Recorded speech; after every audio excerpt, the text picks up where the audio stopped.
but I hope it was a profitable conversation. But I want to take us into our last time together, and then hopefully we'll have a little time for questions and answers at the end. I want to actually, in this section, I want to talk about one more yeah, but. And this is the yeah, but what if I can't do it? Is it really possible to pursue these godly purposes and do so in a way that is totally sustainable across all the dimensions of the business? What if I don't seem to have that option? This comes out of kind of where we are on this grand narrative. We are in this space. We live on the one hand on the other side of the cross and the resurrection.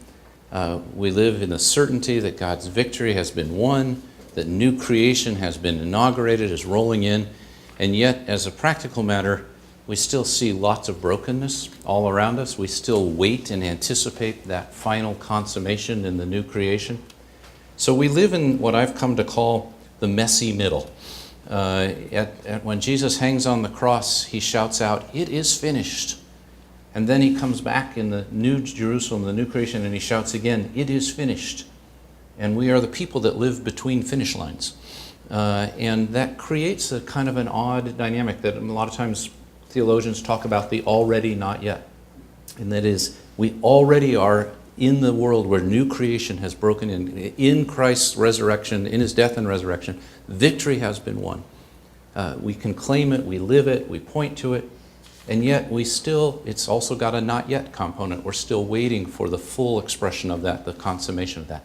And in this in-between time, this messy middle, here's what I think, and I want you to think about this because often when I say this, people just kind of nod and move right on. And I think this is somewhat of a strong statement that you may, with some comfort, disagree with. But let me tell you sometimes it seems to me in the middle of this messy middle world, we are not capable of living up to what God calls us to do. That there is a gap between what God calls us to do and what we can do. Now, part of the reason we're not capable of it is because we're sinners. We're broken people. But I want to set that aside. I want to assume for the moment that you were purely, fully redeemed, that you had the heart of Christ, the mind of God. You were exactly. Even so, you live in a broken world. And there are times in this broken world when, of all the choices that are available to you, the best you can hope to do is choose between the lesser of two evils. Now that is a strong statement, and certain traditions and Christian traditions would have trouble with that. And so I invite you to at least not just say, "Oh yeah," think about that. But that's let me give you, as I head into this area, a story that's not a business story. Some of you, all of you probably know of Dietrich Bonhoeffer. Dietrich Bonhoeffer, at least many scholars, is a little debated now, but at least many scholars believe was a pacifist. Did not believe that people should use force to achieve objectives, certainly not to hurt or kill someone. And yet, later in his life, he's a German theologian at the time that Adolf Hitler was coming to power, he participated quite directly in an assassination plan aimed at Adolf Hitler. It failed, and he was subsequently arrested and then executed in captivity. Unfortunately or sadly, just a couple of weeks before the Allies would have arrived to have freed him from his camp. But while he was in his captivity, he wrote a book which he never quite finished, but it was going to be his seminal work called Ethics. And in this, I think he reflects on this choice that he ended up making. He didn't couch it in terms of that, but he talks about when a man takes guilt upon himself. So, I mean, he was carrying the guilt of having actively participated in an effort to kill another person. And so this is what he ends up saying. He says, before other men, he is justified by dire necessity. So he says, I could stand up in front of a crowd and say, look, of the options that were available to me, this one seemed necessary. Someone had to stop him. He says, before himself, he's acquitted by his conscience. I chose the best I could given the options available to me. But before God, he hopes only for grace. Because even in making the best of the available choices, he still has chosen in some fashion evil and is dependent on the grace and mercy of God. And so that's the kind of situation that I talk about when I think about messy middle. Now that's kind of an extreme version. I want to talk about business in the messy middle. In this messy middle, the basic notion is we cannot live up to all of what God calls us to, and largely that's because of the market. So you think, what if stopping production of a product that is proving harmful to society would make it impossible for a company to pay a reasonable rate of return to its investors? What if there's no way to organize the jobs that need to be done in order to secure the production that the company needs and at the same time allow its employees to express their creative instincts? What if the company cannot simultaneously pay a livable wage to its employees and a reasonable rate of return to its investors? What should a manager do when he concludes that his manufacturing process cannot be reconfigured so as to protect the environment if at the same time he wants to allow the business to stay profitable? In other words, which of God's calls will I choose to disobey? Now that's, we're in kind of dangerous territory when we talk in those terms. So let me talk first as a little side eddy about the market. How should Christians think about market forces? Let me say at the front end, I'm a big fan of the market. I'm business school dean, but I think the market is amazing. I remember sitting in my car at a red light, watching all of the commerce that went on around me, and almost getting tears in my eyes at just sort of, wow, this is so amazing. I write it in my book, but I said, just think of all the things that have to happen for me to have coffee in my milk, or milk in my coffee. In Seattle, actually, it's coffee in your milk, but just think what I have to do. I mean, somebody has to have a cow, they have to have a field, they have to have some mechanism or person to do the milking. They have to have somebody that will take it to some factory that can pasteurize. Somebody has to make bottles or cartons. They have to be put on trucks to take to a supermarket. They have to get exactly the right amount to the supermarket so that it's always there when I want to get it, but never so much there that it spoils before somebody comes along. Somebody has to do a point-of-sale machine that tracks inventory so that that could be possible. Somebody has to find the way to keep lights on and coolers in the refrigerators. If I'm driving there, probably somebody had to pave the parking lot. All of these things had to happen in order for me to have milk in my coffee. And here's the really, really cool thing. Nobody organized it. It just happens. I mean, how could it not be like God behind that someplace? That is so amazing. And here's the other amazing thing. If I change my lactose habits, it all changes without anybody doing anything. It's magic. It's godly. It's amazing. So I have a very high view, very wonderful market. But the market does not point to God's kingdom. It is not the same as the pathway to God's kingdom. Because you can see this, there are some inherent principles on which the market is made. I think I have a slide on this. I will lose track of where my slides are. Yeah, so it's built on a number of assumptions. First, it's built on the assumption that everybody will act in their own self-interest, individualistically. It does not allow for sort of a community orientation, which I think is much more embedded in our scriptures.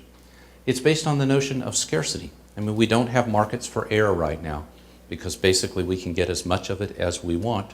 Everybody can get as much of it as. It's only when if everybody got all that they wanted, there wouldn't be enough, that we need market mechanisms to allocate between who gets and who doesn't get. Whereas God's kingdom is based on the notion of abundance, that you will have life and life abundantly. And so there's this notion of overflowing abundance. Markets make no moral judgments about choices. If there's enough people that want to buy it, the market will provide it. So if enough people want to buy pornography, and believe me, they do, there is a market for that. And the market is neutral. It says, all we do is line up desires. And so we don't care about what choices are made from a moral standpoint. God doesn't think that way. God doesn't say if enough people want it, it must be okay. And then the one I think that I think gets me the most is that markets only include participants who have something to sell that somebody wants to buy. if you are so poor that your stuff nobody wants, or if you are so incapable that you have not even your labor to sell, then the market ignores you. The market says you don't exist for the purpose of the market. You can't get in to the market game. But those are the very people that God seems to have a special interest toward. A heart for the poor, a heart for the outcasts. And so there's this, underneath it, there are these fundamental differences. Even the strongest champions of the market don't make, if they're careful, that all they really claim is the market is the best mechanism for allocating resources based on consumer desires measured on a $1, one vote basis. That's really important. It's just not shalom, right? It's not the kingdom of God. And so one of the things that I think often people do without thinking about it is they tend to make Adam Smith's invisible hand of the market actually the hand of God, and it is not. They will at times point in different directions. So, what then should we conclude from that? Well, we should conclude we must not idolize the market. That is, we must not say, if the market takes me this way, then of course this is the way I should go. Nobody lights incense to the market, so I don't mean that kind of thing. But you know, this notion that I had to do it. The market made me. Really? That's a form of idolatry. We must not, in every case, assume that a free market solution invariably is the best. This is one of the real debates I have with people that push into my purpose of moving away from maximizing ROI, because they want to argue that the most effective way to get to the best for everybody is simply by following the market. And that anybody that tries to substitute some judgment besides just how to maximize returns will actually be taking you off course. I don't buy that. I don't think the market will fully lead us to where it needs to go. So we must not idolize the market. On the other hand, we must not condemn the market. And that's often what I find from people outside of business who want to just sort of attack market. I view the market probably as a concession. I don't think it was built into God's original design of the world, but I think it's one of those things that we sometimes call a common grace. It's there, I think, to sustain us during this interim period. Not probably God's original plan, probably not we're not going to have market forces at work in the New Jerusalem. But in between, it is something that I think enables us to function. You might think of it a little bit like democracy for government. I'm not sure that from God's perspective, the best government is a democracy. I'm not sure that's even how God thinks of government. But in the interim, it may well be that a democracy is that which is most healthy for us as beings. So the market, I think, is a very valuable tool.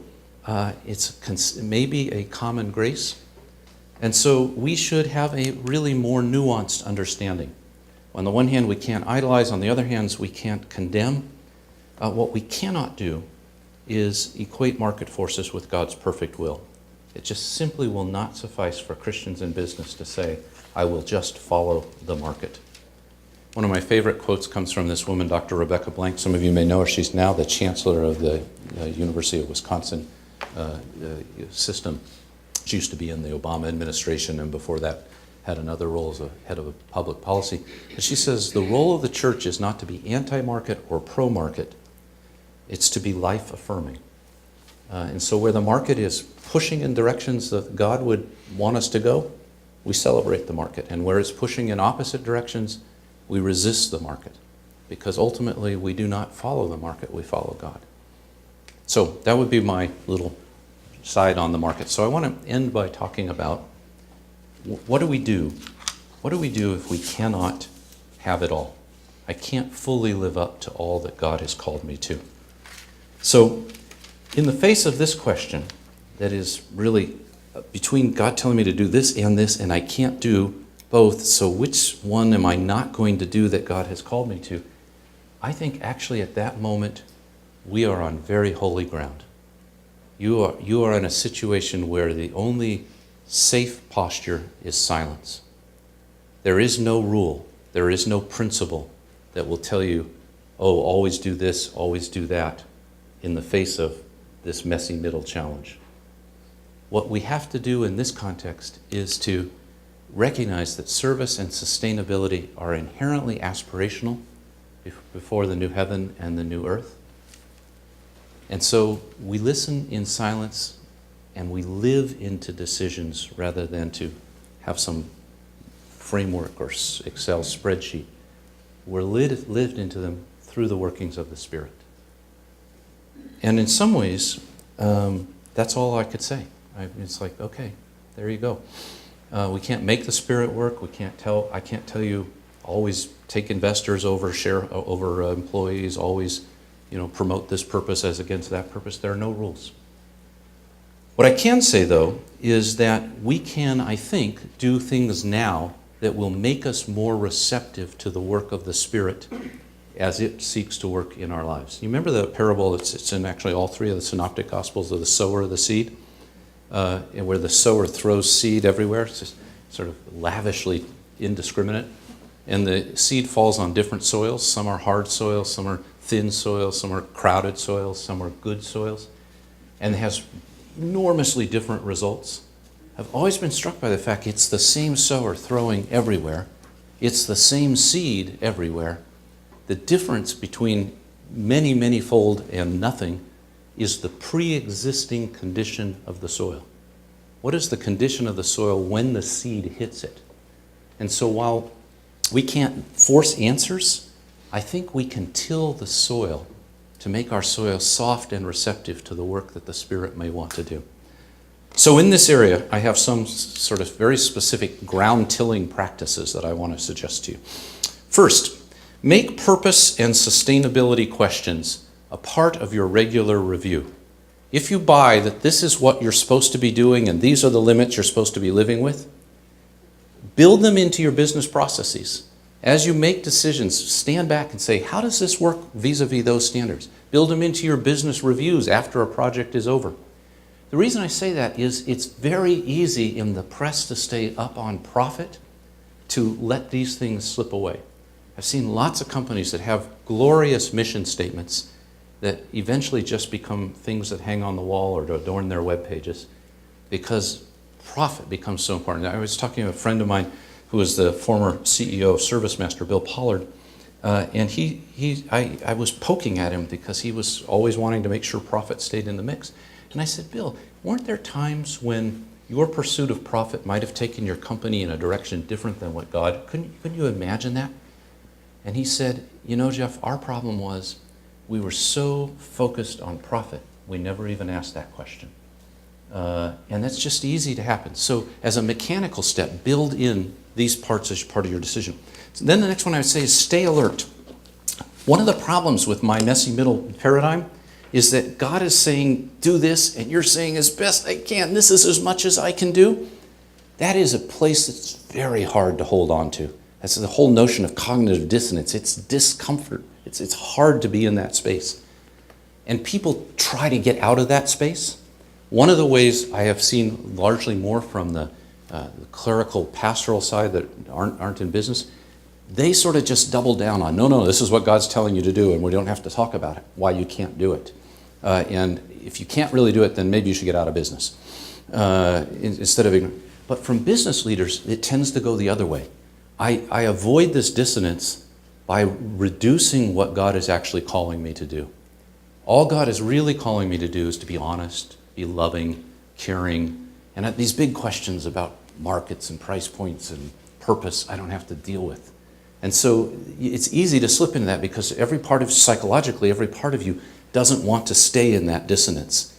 And so stay alert. Attend to the fact that there is this gap. And then don't readily conclude that there's no way out. Sometimes people have said to me, oh, well, this is good. You got a messy middle. All right, I just choose this option because, I can't do everything. So I'm not going to pay a livable wage because, I can't do everything. And we don't have that luxury as Christians. That's why I think Christians should end up being the most creative and innovative people in business. Because you have to stay in the middle of this dilemma until the last possible minute, searching for that third way, that thing that you didn't see initially that might possibly be a way of doing all of it rather than having to concede that some part of it you just can't do. And so you can't just say at the front end of a process, oh boy, those seem to be in conflict. I guess I can't do them all. I'll choose this one. You have to kind of pursue deeply the possibility that there is something out there waiting, that the Spirit will lead you to something that is this third way that it will work. It doesn't always happen, but you can't quit the game early. I think we need practice praying in the moment. I'm okay at praying in the morning. Do it pretty much every morning. I'm less good, but okay praying in the evening. But if you watched me during the rest of the day, you would think that somehow God was at camp. I started at camp in the morning, and he sent me out into the world to work on my own and then come back at the night to get camp. So I get a little push in the morning and a little comfort in the evening. But most of the time I'm on my own. And of course that is not what's going on. But I'm not good at stopping and praying in the moment. One time actually a couple times, I've had the pleasure of spending a few days in a Benedictine monastery. And in this monastery, the monks have jobs. They work at a bookbinding company, in a seminary, in a library, and so on. But 7 times a day, the bells ring, they stop their working, they walk peacefully to the sanctuary, and they chant the psalms, they pray back and forth, then they go back to their work. This sort of rhythm of this day in and day out. And you could just see that prayer then infuses everything, because they have these kind of strong reminders of putting prayer at the middle. So we can do things short of that. I have friends that do low-tech things like putting Post-it notes, like pray on your computer screen. You can see that from time to time. I have one friend who finds it amusing that when you get on an elevator and somebody else gets on with you and they push their floor and the doors don't close immediately, they start pushing that close door button. And he always says, that's my cue to pray. I don't know exactly why he picked that, but some reaction. So it's just a little reminder. I actually found I found a part of the Microsoft's operating system, which I think has gone away because I haven't been able to find it in their upgrades, that you could set your computer to do a chime on the hour. And you could set the volume, and it was just like, boom. And so if I was in meetings, it was soft enough that it, nobody would stop and pay attention to it. But if I'm in there working and boom, it was like, oh yeah, God's here, I should pray. You may well need to find some very mechanical kinds of things, but we need to get in the habit of praying moment by moment, not just kind of on the bookends of our days. I think we need to work on building long-term habits of the heart. And this is what I'm really talking here is about the sort of historic spiritual disciplines. Fasting, keeping a Sabbath, regular devotional reading. I don't know that we're all called to all of these things, but I think often God is calling us to some. For me, keeping a Sabbath has become a very important part of my kind of spiritual disciplines. These disciplines in themselves don't yield answers. I try to do a prayer of examen each morning, which is a kind of historic old Jesuit practice. But in the middle of it, it's kind of like often ho-hum. But I find that it shapes my character a little bit during the day. It helps me to see some things that I might have otherwise missed. So disciplines are training your heart. They don't make things happen. Sometimes if I'm going to do a spiritual discipline, so that. It don't make. I was out sailing with a friend of mine, and we were pretty ways from shore. We had motored out, and the boat was sitting there just bobbing up and down. And I said, well, why aren't we going? And he said, well, Jeff, did you notice that there's no wind? And I said, oh, okay, that makes sense. And then kind of shortly thereafter, he got up and starts to put the sail up.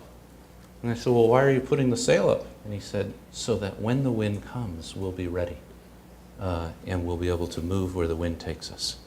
And that's, I think, how I think of spiritual disciplines. We do spiritual disciplines. They're a ground-tilling exercise. They make us ready to receive the wind, ready to receive that seed.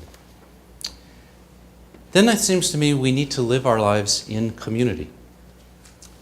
There is just zero question from Scripture that you and I were made to be part of a body. You don't become a Christian on your own. You become a Christian and then are immediately part of the body of Christ. Our culture, particularly our business culture, idolizes rugged individualism. I'm going to do it on my own. I'm going to make it. I'm going to stand in this messy middle juncture and decide what I need to do. With the prompting of the Spirit, it's all me. That's just false. If you live as an individual by yourself in your faith, you will fail. It's like trying to drive a car in a river. It just wasn't made for that. You were made to be in community. If you try to live outside a community, you won't work. It doesn't work. So what does community look like? Well, oddly to me, I've run into this a number of times where people in business will tell me, I don't really ever talk business with my spouse. A lot of times it's men that are saying that, and a lot of times I think there's a little bit of a paternalism, kind of well, we don't need to trouble the little woman, kind of pat, pat, pat. But even women the other way, there's sometimes a sense that, well, this is my work life, and then this is my home life, and why would I involve my spouse? And yet that seems the weirdest thing in the world to me. You have no better community than your marriage. And why wouldn't you be bringing the issues you're struggling with in the workplace to that community to get input, to get advice, to get direction, to get prayer? I don't know. I guess every marriage is different, but it just seems to me like you're sacrificing a built-in community that could be providing this assistance. Beyond that, I think most Christians really need to be in a small group. I don't mean to be overly, you must do this, but my sense is that if you can go regularly to a large church and worship and have friends there, that's fine, that's good, and it's important. But at the end of the day, those people don't get enough chance to know you deeply to really be able to help shape your lives in these ground-tilling kind of ways. Whereas a small group experience, particularly over the long haul, it doesn't. My wife and I have been in a small group now for 35 years, meets once a week. There's been a gradual change in the membership over it, but most of us have been together for between 1 to 2 to 3 decades. And so these people know me inside and out. And I don't have any resistance to coming to them and saying, this is what I'm struggling with at work. And sometimes they'll help me with the work solution. A lot of times they'll say, yeah, Jeff, but this is because this is what God's trying to do in you, and you're not listening to this. I mean, this is a group that that really enables me to listen to the Spirit. And I think it's something that Christians generally should do. I think we need to renew our minds. Romans 12:2, do not conform any longer to the pattern of this world, but be transformed by the renewing of your mind. Then you will be able to test and approve what God's will is, his good, pleasing, and perfect will. So think about, what do we do in terms of shaping our mind? How much of the Wall Street Journal, how many business magazines, how many popular press, how many industry associations do we soak ourselves in as business leaders? I mean, I'm not saying there's anything wrong with that, but use that as a standard and say, what would it look like to do the same thing around our faith? Would it mean, scripture reading, meditation, commentaries, popular Christian books, writings of the saints, online sermons and lectures? Are we soaking ourselves as business people in our Christian tradition, our Christian faith, to the same extent that we are giving ourselves over to this business worldview? For many folks, I think the answer to that is no. And then the last one that I would say is that encountering these messy middle moments needs to make us, on the one hand, be prepared to confess.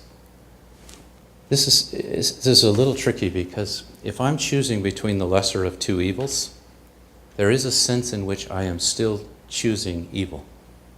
And therefore, as Dietrich Bonhoeffer says, I need to fall on the grace of God. I need to get on my knees before God. Now, having said that, I have found it just psychologically really difficult to confess a decision when I think I've made the best possible decision under the options that are available to me.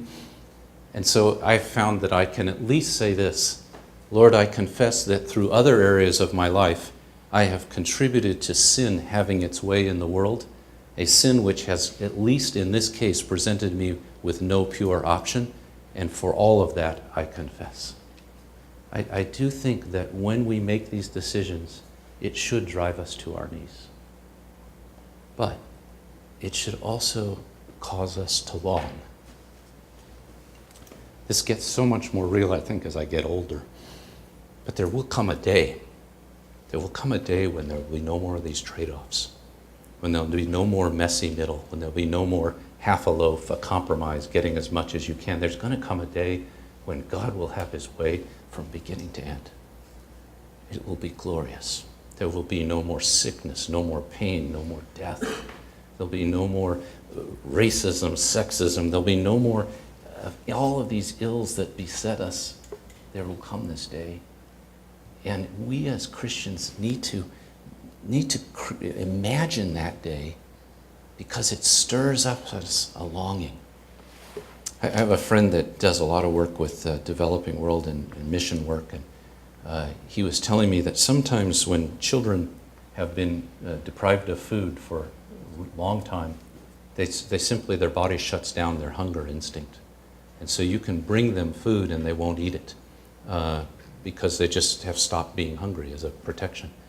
And he says the way that sometimes, not always, works to kind of reignite that is they dip their fingers in sugar water and stick it into the mouth. And that sugar water sometimes is enough to reignite the desire. I think sometimes just imagining what that end is going to be like is a little bit like sugar water. It should stir up in us this deep, deep longing.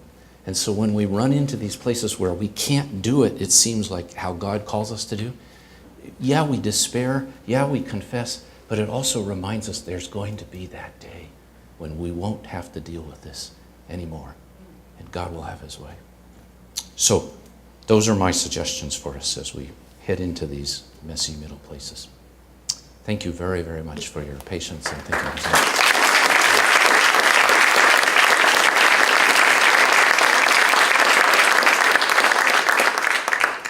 I think we have a few moments, and I'd be very happy to try to take questions if you'd like.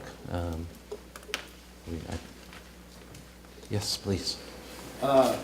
Earlier, you made a statement at the front end. You said, my question is, I'm not sure I understand the context, but you said, I think you said that good ethics is not always good business. Yeah. And I didn't understand the context, and that was kind of a disconnect. Why did I make that statement, or do you disagree? Yeah. No. Why? Maybe expand on it. Well, all I meant to say by that is sometimes it's nice in business school because you teach ethics and you say, you can do the right thing, and hey, it pays off. You make more money. And so we sometimes use it, I think, as a kind of easy bridge to avoid the hard decision. And my point is that while I think actually that's not a bad expression for most decisions, it's not all. And that sometimes a decision that you would make actually will cost you in your business, cost you financially. Is that, I guess that's my wonder. If it costs you financially or costs you, is that necessarily bad business? Is that necessarily not? No, I'm sorry. That's fair enough. I think typically when that phrase is used, good ethics is good business, it means good ethics leads to larger financial success. And so, yeah, I appreciate that clarification. Yeah. So I come out of a corporate securities background and an ethics compliance area, so that's my friend. So I just want to clarify that the lesser of two evils is the context in the messy middle. Yeah. Because clearly there are lines that cannot be crossed. Right. And sometimes people do have to choose between their jobs and going forward with the business thing, as evidenced by whistleblower examples. Sure. And people say, I cannot participate in a fraud. Right. And so therefore that, you could, so I just want to clarify that. The messy middle, lesser of two evils, is in the middle, and there are lines that sometimes people realize that they cannot cross. No question, and I appreciate that clarification. I would say even in those bright line cases, if I'm feeling called to a particular company because of its broader purpose in the world, and this decision, albeit the right decision, is going to cost me my job, I'm still trading off between two kinds of things. And so even in that context, I might argue that you've got some, you can't do it all in a sense. Having said that, I agree with you. There are certainly some decisions where we wouldn't have to spend a lot of time sitting in silence before the Spirit, or I would tell you don't. And I acknowledge that you're giving guidance for how to deal with most of the vast majority of things we have to deal with, but obviously I've seen those things Sure, where it's like, sure. you cannot cross this Yeah, line. yeah. And being a whistleblower does take a lot of courage. for Yeah, people absolutely. To do that, yeah. Absolutely. Sorry. Yeah, so the grand narrative framework, I Yeah. think, works super well in context where we're all familiar with like the Christian framework. Uh-huh. Do you have any tips for how you talk about your purpose for work with people outside the church? Sure. I think that the kind of basic notion that business exists for a purpose that is more noble and grand and meeting needs of the world is actually a wonderful message, and one readily received totally apart from faith. So, I mean, actually, I had the privilege yesterday of speaking to some folks at Cargill, and their mission statement says, "We exist to feed the world." It's like, whoa, that's pretty cool. I mean, I don't know enough about their company to know whether they really make decisions on that basis, but that's what's on their webpage. So I think you could say, using that as an example, say, hey, listen, I think what our business should be about is feeding the world, or this grand purpose. And then that may open the door to say, and here's why I'm so passionate about that, because I think that's how God designed us to work together, and the purpose that God created us. So, but I think that opening place of a broader, more noble purpose right now sells well, if you want to use crass business sort of language. But so I think that piece is, as is the notion of sustainability, even broadly sustainable. I mean, people will debate individuals. I don't believe in a living wage, or I don't believe in squeezing vendors is bad, or you can have those kinds of debates. But the broad concept of we should be doing this in a way that allows everybody to sustain and thrive. It's a positive message. So. Let's do one more, okay? Okay, sure, yeah. How broad or narrow are you defining business? Because I'm hearing, okay, this could work pretty well, and the person runs, for-profit, that kind of thing. But are you also including like education? Are you also including, I mean, healthcare? You could say, oh yeah, Alina or Blue Cross Blue Shield. They're trying to maximize, but then the people who work in that, the nurses or the doctors, who might say, well, this is not a business. This is not. Right. I mean, are you?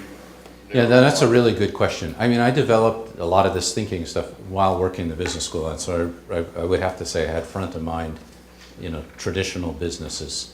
I often will get asked, what about social enterprise or social ventures? Does this apply? And I would say yes, and I would say really basically applies to nonprofit organizations, because they don't typically pursue return. Well, they don't pursue return on investment, but they often are driven by that which will increase donations.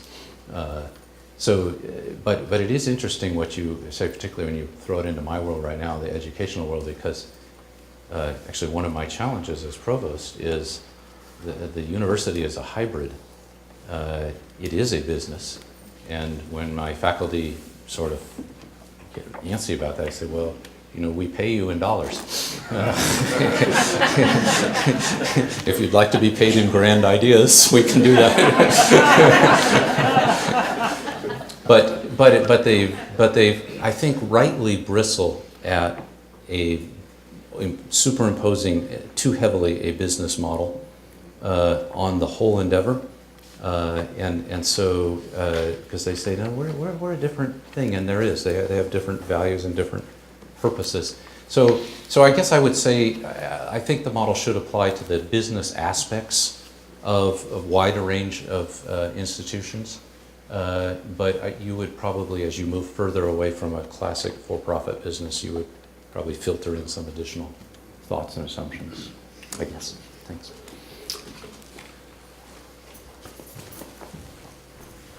I'm a big believer in staying on time, speaking of limits.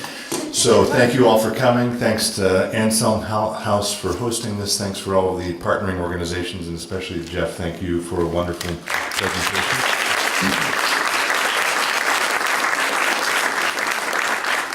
Final thing is that some of you signed up to receive emails, and I've got the winning, I don't know how these were picked, but 2 people won his book. Dave Williams, is there a Dave? Okay, thank you, because we have a Dave, I was confused by that. We have a Dave Williamson on the board, and Bob Murphy. So congratulations to you both. You can come up and get your books afterwards. Thank you all very much for a wonderful morning.